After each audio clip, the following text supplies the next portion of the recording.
IT systems. I know that we all have a little bit of frustration with IT. The second time in the last hour. For me, I had trouble joining another meeting a little while ago.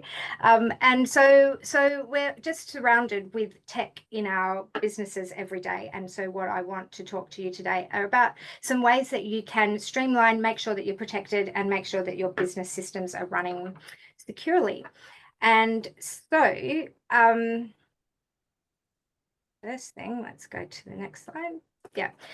The first thing that I want to talk about is assessing your IT needs. And that really is all about, does your business strategy align with or does your IT strategy align with your overall business goals? And that's really about regularly assessing the needs and identifying the gaps. As we know, tech changes every 10 minutes. So every day you log onto your system, there's something new that's come in, there's something that's changed, something's moved. So it's really about not kind of resting on your laurels and taking a system that you've used for ages and assuming that that's going to be the one that's going to make, work with you into the future. So regularly assessing is really important, and making sure that your IT strategy aligns with those business goals. I've got 2 questions in relation to this, which you can put in the chat if you want to. Question number 1 is, how much money do you think you should be spending on your IT expenses in your business? I don't know if I can look at the chat at the same time, but if you said more than 5%, you would be right. On average, your IT spend for your revenue should be between 6 and 10%. So if you're thinking about your what your P&L looks like, your IT spend, in the past, we just used to think about, do I need a new computer or not? But these days, it's so much more about what systems am I using? What's my monthly subscription costs? How many things am I subscribing to? How much money am I spending on my security and my hardware? So thinking about, one thing that I did forget to mention at the end of this, I've got some handouts that we're going to send out to you. We'll upload onto the platform. One is a worksheet that's got your homework on it. So because we don't have much time today, I'm going to tell you 6 things really quickly, but I want you to do some homework on the end. So what I want you to think about here is, what's your business revenue? Take 6 to 10% of that and put that aside, because that's what you should be spending on your IT systems. The other thing that I want you to think about when you're assessing your IT needs is, if your business all of a sudden doubled in revenue, what would break? As far as your systems are concerned, if you're doing anything manual, if your leads are coming in and they're getting put into a spreadsheet, if you've got somebody managing any of those manual type tasks, what would break if your business doubled in size? That's what I want you to think about, and you're going to put that into the little spot. You can make a note right now if you want. So that's what we want to talk about, or just think about for a second. The number 2 point. So once you've thought about those 2 things, everything else that we're going to talk about in the next however many minutes I've got left is going to relate to both of those 2 things. Point number 2 is secure and protecting your system. We know that 90% of data breaches involve human error. So there are times where, passwords and things get hacked, but nowadays, the hackers are getting super clever. So 90% of the breaches that happen are because somebody's had a telephone call, or somebody within your company has clicked on a button. So what we're really thinking about is how we can make those kind of problems as least as possible by training our staff and by looking at our systems to make sure that we've got all of those things covered. And the 4 things that I want to mention here is, do you have a digital register? I want you to think about that. I'm not sure if you know exactly what a digital register is. In simple terms, it's a spreadsheet that has every single thing that your business logs into. And you might think that it might be, like you might have Office 365 and you might have a CRM and a couple of things. Most people, when you ask them, would say, oh yeah, I've probably got 10 or 12. Never seen anybody with less than 30. When you're thinking about your digital register, it's every single thing that you log in with or any of your employees log in with their business email address. So that could be a Canva account, it could be Facebook, LinkedIn, Marketplace, like hundreds of things. If you don't have a digital register, that's one of your jobs for this week, is to set up everything in your company that has a username and a password.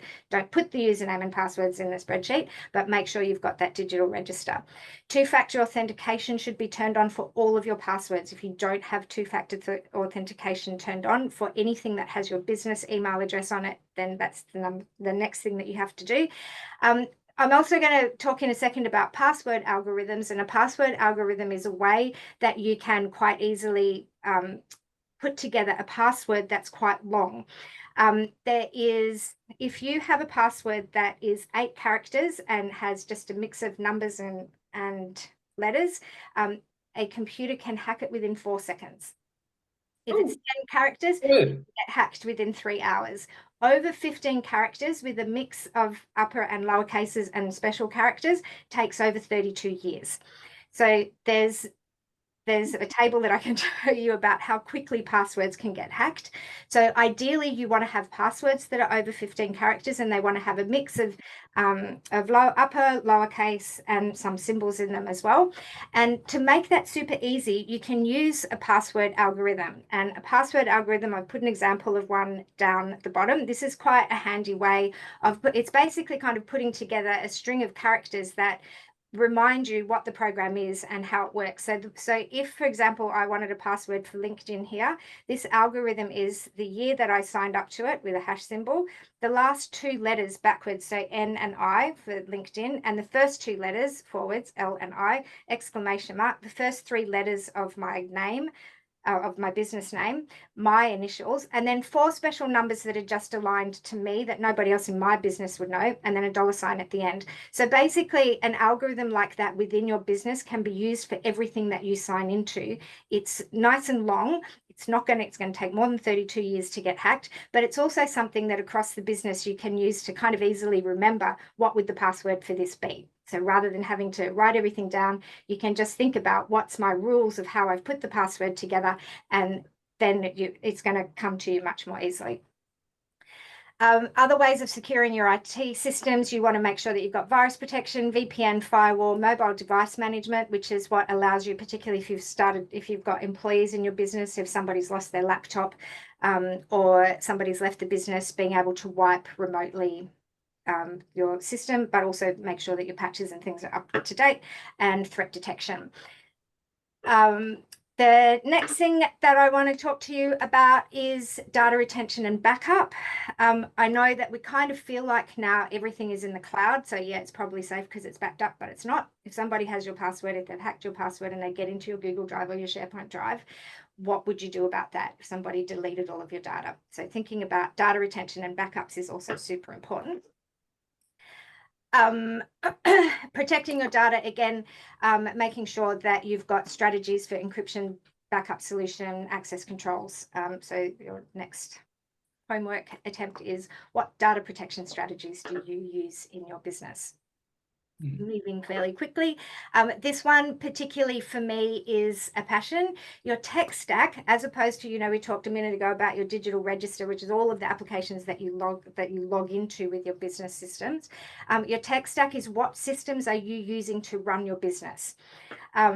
In your tech stack, ideally, you want to keep things nice and simple. When we're talking about systems and people in business, we've got this little chart up here where there's an area of the things that you need to do and you need to operate and run your business that you know, and you're comfortable with them. Everything's great. That's all working nice. 25% of things you don't know, and that means, like, that there's a CRM system, or there's some kind of operation system, or there's like Xero, like I know that it's there but I don't know how to use it, and that's where kind of frustration comes in.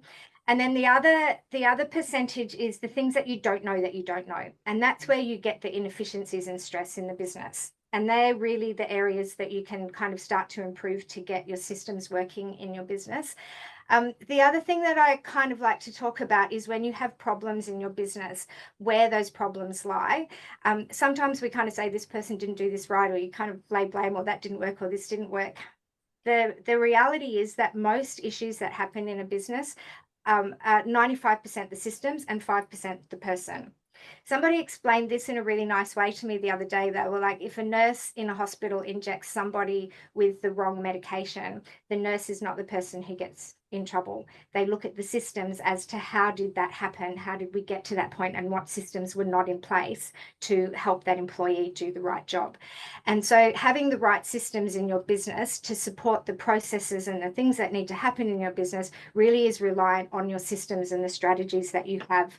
And for me, really, it's kind of your tech stack. So automation and integration and the way that your technology works within your business.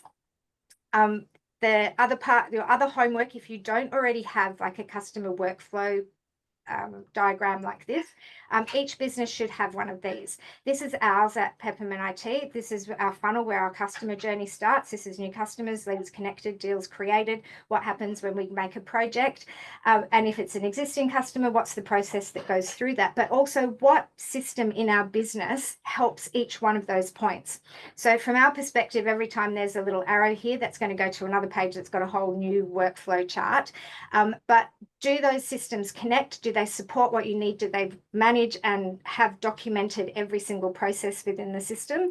And do they all connect to each other? I did an audit on a company that had been running for 15 years last month. They had 27 applications in their tech stack, and not one of them spoke to each other.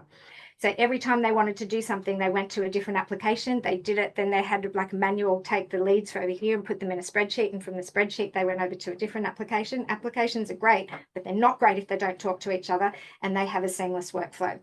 All applications now, if they're any good, have APIs which connect to other applications. So your data flow should be able to work perfectly from the beginning of your system to the end. So from our perspective, we basically... I'm so sorry to stop you, but we are out of time. Oh, okay. I absolutely loved your algorithm for passwords. That's a great hack. I know Louise has got a few handouts that we will send to everyone straight after the call. Okay. Thank you.